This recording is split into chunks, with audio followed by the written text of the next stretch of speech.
அடுத்தது வந்து அண்ணனுக்கு அப்டேட் பண்ணுறேன். அனுப்பிச்சிட்டேன்.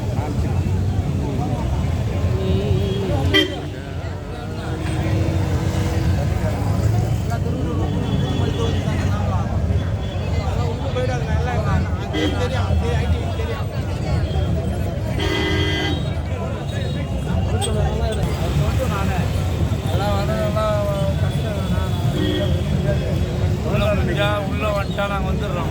அப்படி இல்லைன்னா நாங்கள் கிளம்புறோம்னா நான் யாராவது ஒரு காரில் வந்துடுறேன்.